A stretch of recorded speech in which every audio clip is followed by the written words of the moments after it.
33 বছরের তরুণ শিক্ষাবিদ ডক্টর মোহাম্মদ নাজমুল ইসলাম সম্প্রতি মালদ্বীপে বাংলাদেশের নতুন রাষ্ট্রদূত হিসেবে নিয়োগ পেয়েছেন। তিনি 27 জুলাই জনপ্রশাসন মন্ত্রণালয়ের এক প্রজ্ঞাপনে বিষয়টি জানানো হয়।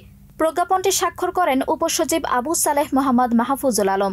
তাতে বলা হয়, ডক্টর নাজমুল ইসলামকে চুক্তিভিত্তিকভাবে নিয়োগ দেওয়া হয়েছে। এটি মূলত দেশের ইতিহাসে প্রথম ঘটনা, আর এই কারণেই তার নিয়োগকে বাংলাদেশের কূটনীতিতে এক নতুন দিগন্ত হিসেবে দেখা হচ্ছে।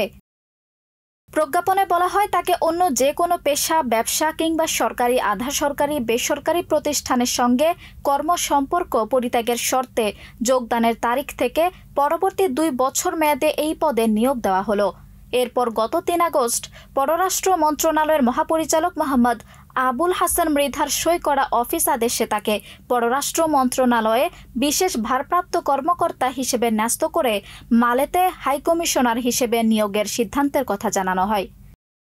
তরুণ শিক্ষাবিদ ডক্টর নাজমুল ইসলাম নোয়াখালী জেলার বাসিন্দা। তিনি ঢাকা বিশ্ববিদ্যালয়ের শান্তি ও সংঘর্ষ অধ্যয়ন বিভাগের 2009-10 শিক্ষাবর্ষের ছাত্র ছিলেন এবং 2014 সালে স্নাতকোত্তর সম্পন্ন করেন।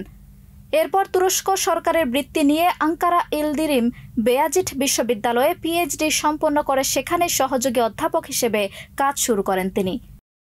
তুরস্কে অধ্যাপনার পাশাপাশি তিনি দেশটির পার্লামেন্টে ফরেন রিলেশনস অ্যান্ড প্রোটোকল ডিপার্টমেন্টে বিশেষ উপদেষ্টা হিসেবে কাজ করেছেন।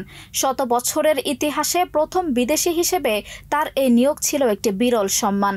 এর বাইরে doctor Nazmul US department of স্টেটের ফরেন সার্ভিস ইনস্টিটিউটের সাউথ এশিয়ান নিয়োগ পান।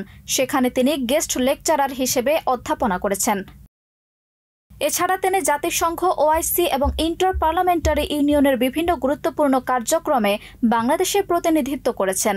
রোহিঙ্গা সংকট সহ বিভিন্ন দেশের সংখ্যালঘু সমস্যা সমাধানে তার কূটনৈতিক ও একাডেমিক উদ্যোগ উল্লেখযোগ্য।